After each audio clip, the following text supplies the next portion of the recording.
হাতীবান্ধা জামায়াত আমির হাসেন আলীর বিরুদ্ধে জালিয়াতির অভিযোগ, পদ ছাড়লেন দায়িত্বহীন আচরণের দায়ে।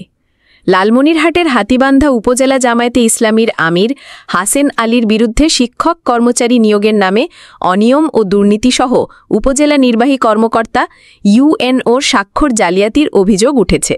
এ ঘটনায় হাসেন আলীকে গত বৃহস্পতিবার কারণ দর্শানোর নোটিশ দিয়েছে হাতীবান্ধা উপজেলা প্রশাসন। বিষয়টি জানাজানির পর ওই রাতেই উপজেলা জামায়াতের আমির পদ থেকে তাকে অব্যাহতি দেয় জেলা কমিটি। জামায়াত নেতা হাসেন আলী চলতি বছর 13 মে থেকে হাতীবান্ধা মডেল কলেজের ভারপ্রাপ্ত অধ্যক্ষ হিসেবে দায়িত্ব পালন করে আসছিলেন।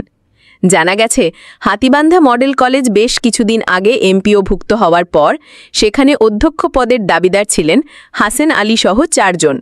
এ নিয়ে 4 জনই বিবাদে জড়িয়ে পড়েন। ফলে সরকার ঘোষিত এমপিও সুযোগ সুবিধা থেকে বঞ্চিত হন কলেজটির শিক্ষক কর্মচারীরা। তবে 2024 সালের 5ই অগস্ট দেশের রাজনৈতিক প্রেক্ষাপট পরিবর্তনের পর চলতি বছরের 13 মে উপজেলা জামায়াতের আমির হাসেন আলীকে ভারপ্রাপ্ত অধ্যক্ষের দায়িত্ব দেন প্রতিষ্ঠানটির সভাপতি ও হাতীবান্ধার ইউএনও শামীম মিয়া। এরপর বেতন ভাতা পেতে নতুন কয়েকজনের নিয়োগ দেখিয়ে মাধ্যমিক ও উচ্চশিক্ষা অধিদপ্তরে 13টি ফাইল পাঠিয়ে অনুমোদন বের করেন হাসেন আলী। এতে কলেজের সভাপতি হিসেবে হাতীবান্ধা উপজেলা নির্বাহী কর্মকর্তার বা ইউএনওর স্বাক্ষর স্ক্যান করে ব্যবহার করা হয়। কিন্তু ইউএনও শামীম মিয়া জানিয়েছেন ওই 13টি ফাইলে তিনি স্বাক্ষর করেননি। এই নিয়ে গত বৃহস্পতিবার ভারপ্রাপ্ত অধ্যক্ষ হাসেন আলীকে পাঠানো উপজেলা নির্বাহী কর্মকর্তার স্বাক্ষরিত কারণ দর্শানোর নোটিশে বলা হয়েছে, নিজস্ব স্বাক্ষরকারীকে না জানিয়ে স্বাক্ষর স্ক্যান করে 13টি ফাইল ইন্ডেক্সের জন্য প্রেরণ করেছেন মর্মে জানতে পেরেছি। আগামী 3 কর্মদিবসের মধ্যে জবাব দেওয়ার জন্য অনুরোধ করা হলো। উপজেলা নির্বাহী কর্মকর্তা শামীম মিয়া সাংবাদিকদের বলেন, যেহেতু আমি স্বাক্ষর করিনি সেহেতু আমার স্বাক্ষর স্ক্যান করে ফাইল পাঠানো হয়েছে।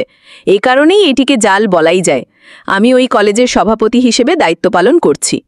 এই ঘটনায় অভিযোগ পাওয়ার পর তাকে কারণ দর্শানোর নোটিশ দেওয়া হয়েছে। জবাব পেলে তদন্ত করে আইনি ব্যবস্থা নেওয়া হবে। এই বিষয়ে জানতে ভারপ্রাপ্ত অধ্যক্ষ হাসেন আলীর মুঠোফোনে কল দিয়েও তাকে পাওয়া যায়নি। এদিকে জামায়াত নেতা হাসেন আলীকে কারণ দর্শানোর নোটিশ দেওয়ার পরপরই হাতীবান্ধা উপজেলা জামায়াতের কার্যালয়ে বৃহস্পতিবার বিকেলে দলীয় ফোরামের জরুরি বৈঠক অনুষ্ঠিত হয়। ওই বৈঠকে তাকে উপজেলা জামায়াতের আমির পদ থেকে অব্যাহতি দেওয়া হয় এবং উপজেলা জামায়াতের সেক্রেটারি রফিকুল ইসলামকে ভারপ্রাপ্ত আমিরের দায়িত্ব দেওয়া হয়।